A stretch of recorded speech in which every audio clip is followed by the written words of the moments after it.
देखिए मुझे एक शब्द बोलने से पहले ये पता चल गया कि मैं काशी में खड़ा हुआ हूँ। अपनी आवाज मिलाएं, अपनी बात मिलाएं। जहां आपको लगे कि मैंने कोई ऐसी बात कह दी है जिसपे वाकई ऐसा जयघोष होना चाहिए कि दसों दिशाएं डोल जाएं, तो वो जयघोष आप लगाएं। लेकिन उसके पहले मैं बड़ा प्रसन्न हूं ये देख के कि ये जो कुर्सियां हैं ऑडिटोरियम की, ये आपने भर दी हैं। ये एक ऐसा शहर है, एक ऐसा नगर है जहां आप 10 मिनट के लिए घूमने टहलने निकल जाएं तो हर चौराहे पे 4 पद्मश्री और 2 पद्म भूषण मिल जाती हैं।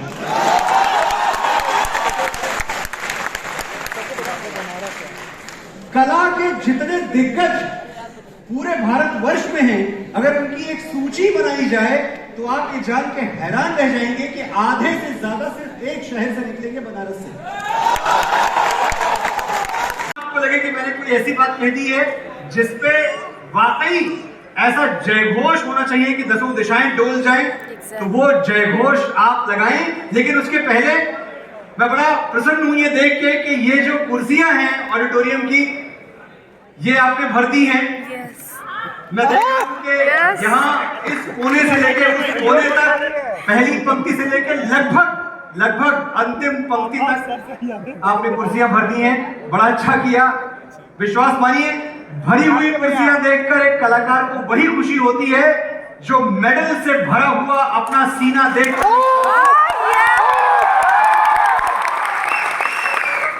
और वही खुशी होती है जो फसलों से भरा हुआ अपना खेत देखकर एक किसान को होती है।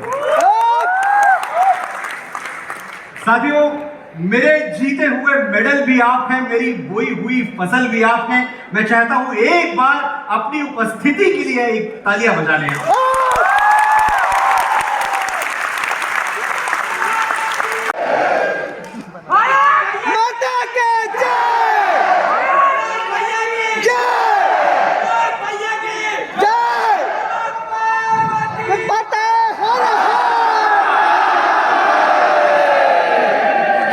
महादेव आपकी ऊर्जा बनाए रखे, ये चेतना बनाए रखे, क्योंकि आप ही के दम से हमारी ताकत है, आप ही के दम से हमारी शक्ति है। आदरणीय सुनील अंबेकर जी बैठे हुए हैं, मैं आपके चरणों में प्रणाम प्रेषित कर दूं, क्योंकि बड़ों को प्रणाम करके ही बात शुरू की जाती है, परंपरा यही है। और अब कहें तो बात शुरू की जाए।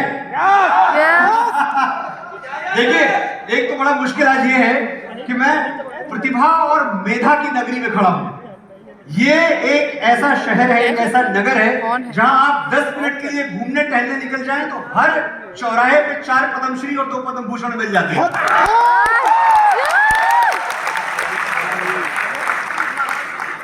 कला के जितने दिग्गज पूरे भारतवर्ष में हैं, अगर उनकी एक सूची बनाई जाए तो आप ये जान के हैरान रह जाएंगे कि आधे से ज्यादा सिर्फ एक शहर से निकलेंगे, बनारस से।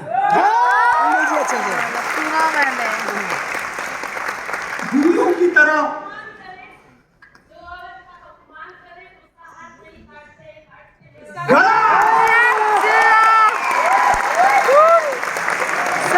गलत किया देवसेना, औरत पर हाथ डालने वाले की उंगलियां नहीं काटते।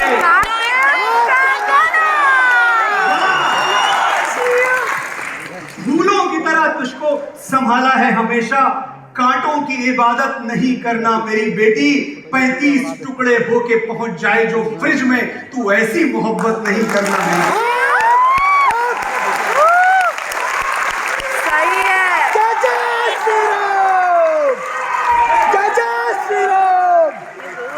और ये होने के बाद हमें नई सभ्यता ने साथियों इतना शांति प्रिय बना दिया है कि हम कैंडल लाइट विजिल निकालते हैं। कोई हादसा होता है, किसी की बेटी चली जाती है, किसी की बच्ची हमेशा के लिए उसकी आंखों से दूर हो जाती है, हम बड़े शांति प्रिय लोग हैं, हम कैंडल लाइट विजिल निकालते हैं, हम जुलूस निकालते हैं। हमें क्या लगता है कि ये भेड़िए मोमबत्ती देख के डर जाएंगे? कभी नहीं। कट्टा निकालो, तलवार लेके निकलेंगे। संगीनें जहां सोती हैं, तलवारें जहां सोती हैं बंद म्यानों में, किस्मतें वहां सड़ती हैं तहखानों में। बदले अश्रु जहां बहता है, वो देश कभी स्वाधीन नहीं रहता है। और हम क्या भूल गए? हम अपनी परंपरा भूल गए। शठे शाठ्यम समाचरे तुम्हारा रानू भी अच्छा है, सुरेश भी ठीक ही है, लेकिन मेरे मन्नू जैसा कोई नहीं। Oh my God!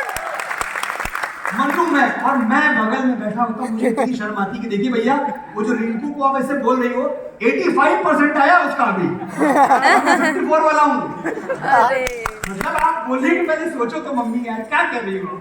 ये जो दूसरे आपने पिंकू को बताया, ये क्रिकेट का कैप्टन है हमारे यहाँ, और मुझे गुल्ली डंडा खेलना नहीं आता। it's kind of fun. क्या है मुझ में ऐसा? लेकिन मम्मी थोड़ी दिन समझती कि ठीक है कोई बात, मनु आगे से नहीं बोलूंगी। फिर 5-6 दिन गुजरा, 4-6 महिलाएं आई दूरदूरिया चबाने, हमारे यहाँ दूरदूरिया हुई।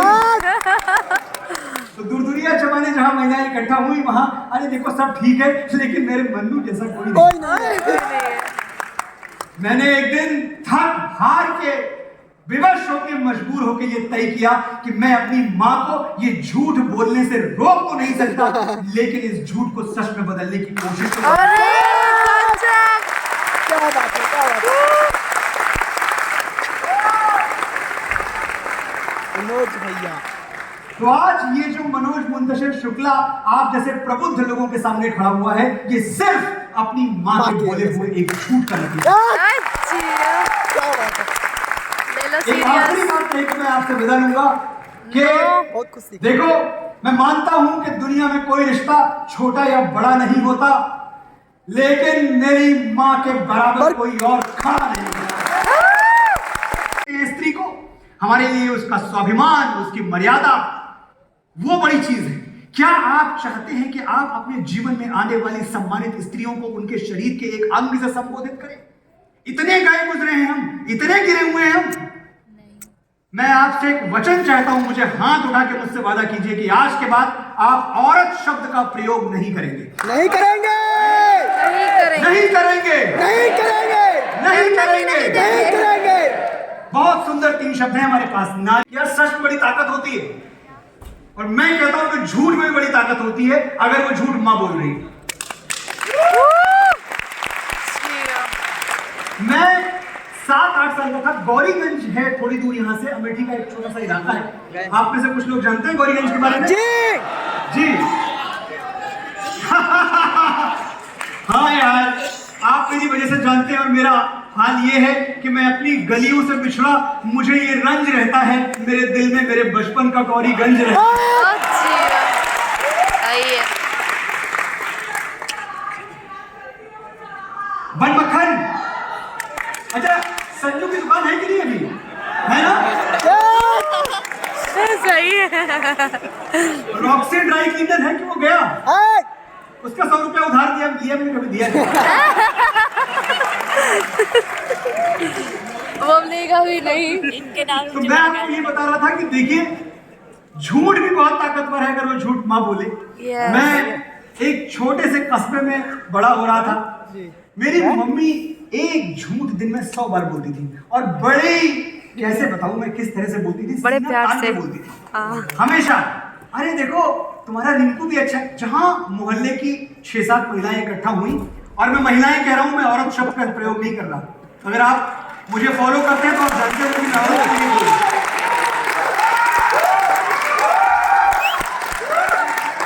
जो लोग, हाँ मुझे इशारा हो रहा है वहां से, बस 5 मिनट।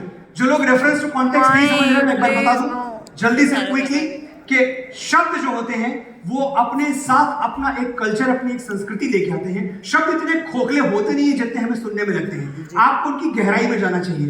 आपको अगर मैं बताऊं कि जाने अनजाने आप अपने जीवन में जितनी भी स्त्रियां हैं, वो चाहे आपकी माता जी हो, वो चाहे आपकी बहन हो, वो चाहे आपकी भाभियां हो, आप जाने अनजाने उनका तिरस्कार करते हैं जब उनको आप औरत कहते हैं। क्यों? 11वीं सदी के पहले औरत शब्द भारतवर्ष में नहीं था। 11वीं सदी में शब्द आता है, उसके पहले तो हम नारी, स्त्री, महिला यही बोलते थे। औरत शब्द आता कहां से है? ये अरबिक वर्ड है, और ये बनता है अवरा से। एटिमोलॉजी पढ़ लीजिएगा जाके आप इंटरनेट पे। मैं आपको वो बात बता रहा हूं जो मुझे मेरे बड़ों ने, सुनील अंबेकर जी ने, जितने भी जो अच्छा पढ़े लिखे जानने वाले लोग हैं, जिन्होंने शोध किया हुआ है, उन्होंने समझाई, मैं आपको समझा रहा हूं। एटिमोलॉजी पढ़ेंगे तो अवरा एक अरबिक वर्ड है, अवरा, उससे बनता है औरत। अवरा का मतलब होता है योनि। अगर मैं क्रूड लैंग्वेज में बोलूं तो अवरा technically means vagina, the female genitals. So how they describe women? One who has genitals is a woman. जिसके पास अवरा है वो औरत है। सिर्फ इतनी सी परिभाषा है। राम के भारत से आता हूं जहां पिता की एक बात पर बेटा सिंहासन त्याग कर वनवासी।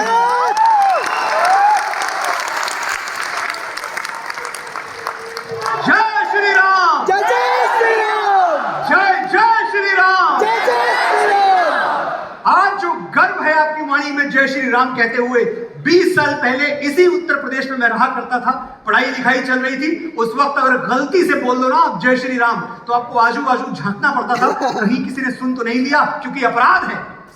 जय श्री राम कहना राम के देश में, वो देश जिसके संविधान में राम की छवि अंकित है, वो देश जिसके संविधान में राम राज्य की अवधारणा है, वहां राम का नाम लेना पाप हो गया था, अपराध हो गया था। एक ऐसे दौर से गुजरे हैं, हमने वो अदालतें देखी हैं।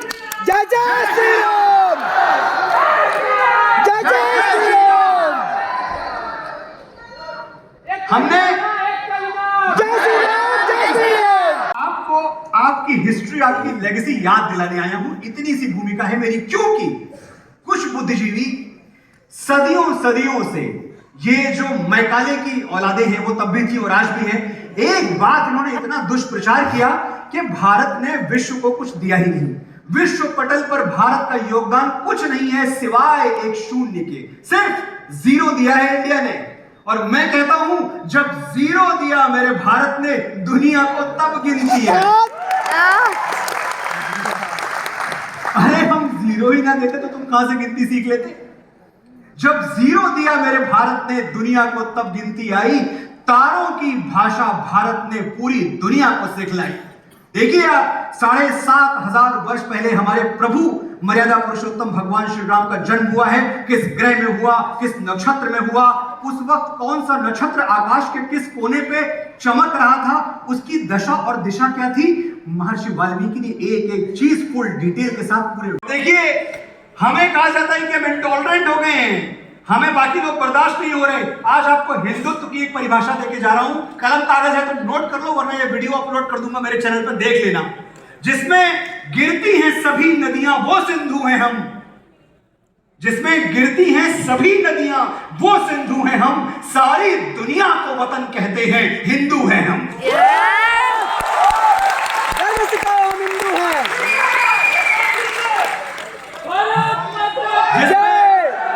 जिसमें गिरती हैं सभी नदियां वो सिंधु हैं हम, सारी दुनिया को वतन कहते हैं, हिंदू हैं, हिंदू हैं।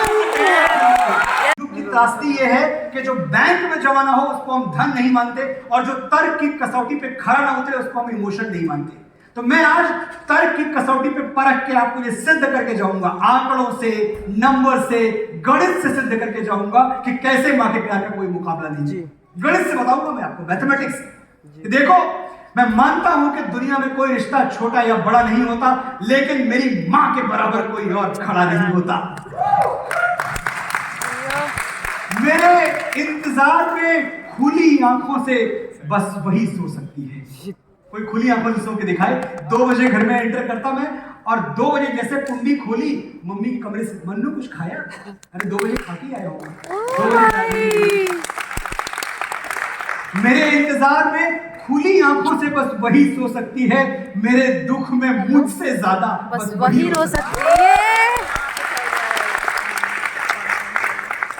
माथा चूम के मुकद्दर बदल देने का जादू उसी को आता है, और उसी का हाथ है जो थर्मामीटर से भी ज्यादा करेक्ट टेम्परेचर बताता है। मैंने रिश्तों की तमाम किताबें पढ़ के देख ली, पहले पन्ने पर मां का ही नाम लिखा था। वो मुझ पे तब से जान देती है जब मैं प्रेगनेंसी स्ट्रिप पर सिर्फ एक लकीर बन के देखा। और मैंने कहा था कि मैं तर्क सिद्ध करूंगा कि मां के प्यार का कोई मुकाबला नहीं है। सिद्ध कर रहा हूं, नोट करिए, हिसाब लगा के देख लो। दुनिया के हर रिश्ते में कुछ अधूरा, आधा निकलेगा। एक मां का प्यार है जो दूसरों से 9 महीने ज्यादा निकलेगा। चलो खुश मत मानो, मैंने जितनी बड़ी बड़ी बातें की खुश मत मानो, पर इतना तो मानोगे ना कि हाँ, उसका प्यार दूसरों से 9 महीने ज्यादा है, जिसको काट नहीं सकता दुनिया में।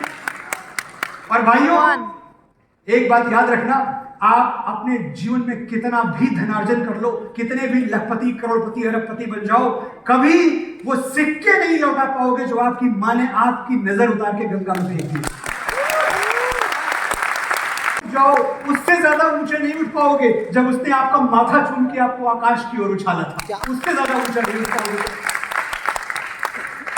मुझे आप सबसे अब एक आखिरी बात कह के विदा लेनी है, क्योंकि अगर मैं 7:40 निकल नहीं गया तो मैं एयरपोर्ट नहीं पहुंच पाऊंगा। इसलिए मैं 7:30 हो रहा है, 4 मिनट और आपसे बात करूंगा और फिर मुझे रोकिएगा मत, मैं चला जाऊंगा। नो कहां से घूमिए?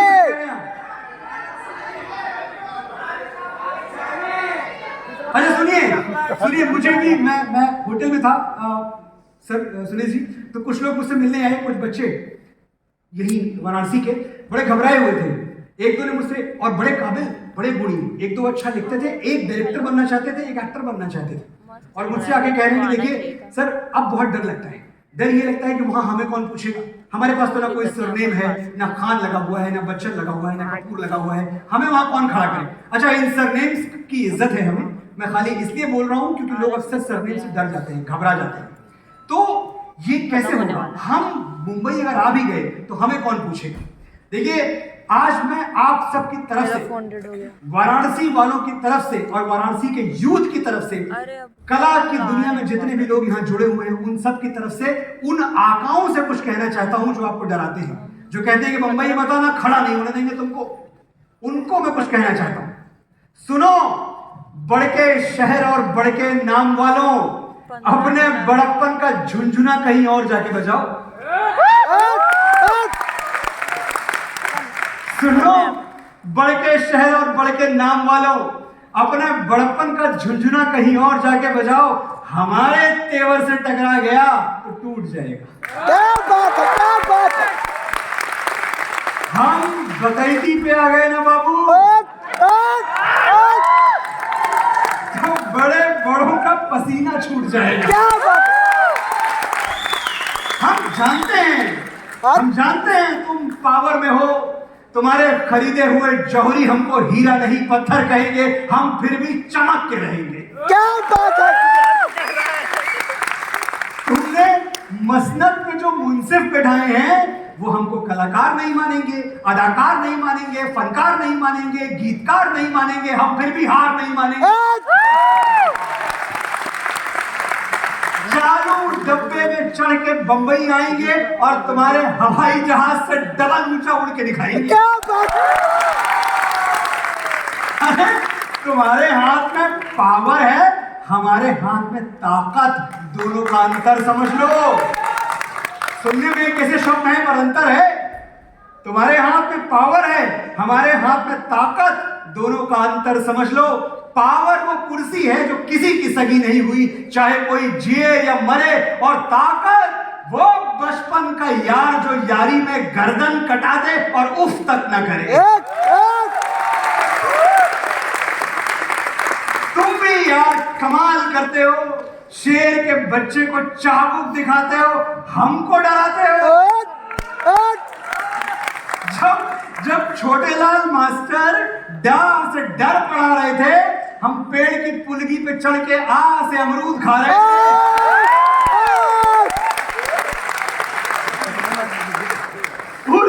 उस क्लास में नहीं बैठे जहां डर का डिक्टेशन बोला गया, वो पानी नहीं पिया जिसमें छोटे बड़े का जहर घोला गया, और बाप के कंधे पे बंदूक रख के तो हमने चिड़िया तक नहीं मारी। बहुत सुन लिया तुमसे, हमारा बाप ये, हमारा बाप वो, आज हम तुमको अपना शजरा दिखाएंगे। गिनो, आज हम अपने बाप दादा परदादा सबका नाम गिनवाएंगे। पहले दद्दा का नाम नोट करो, भी चौकड़ी चेतक दौड़ा गए तो जिले इलाही का खून ठंडा कर दिए, मांस की रोटी दौड़ा गए तो जिले इलाही का खून ठंडा कर दिए, घास की रोटी खा के मुगलिया सल्तनत ठंडा कर दिए।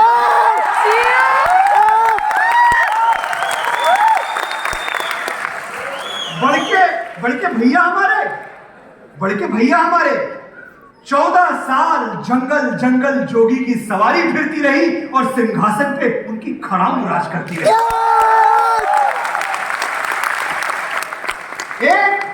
एक कक्कू भी थे हमारे, झूठी आंख से करतब दिखा दिए थे, शब्द भेदी मार के गौरी को गुल्लैया।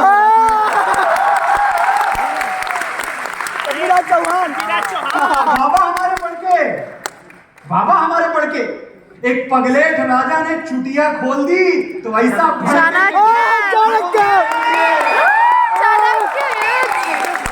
एक पगलेठ राजा ने चुटिया खोल दी तो ऐसा भड़के कि गेम ऑफ थ्रोन्स खेल दिए, पूरा का पूरा मगध अकेले।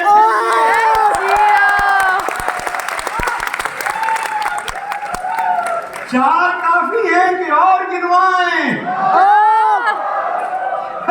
नोट करते करते तुम्हारी स्याही खत्म हो जाएगी, हमारे बाप दादा की मचाई हुई तबाही खत्म।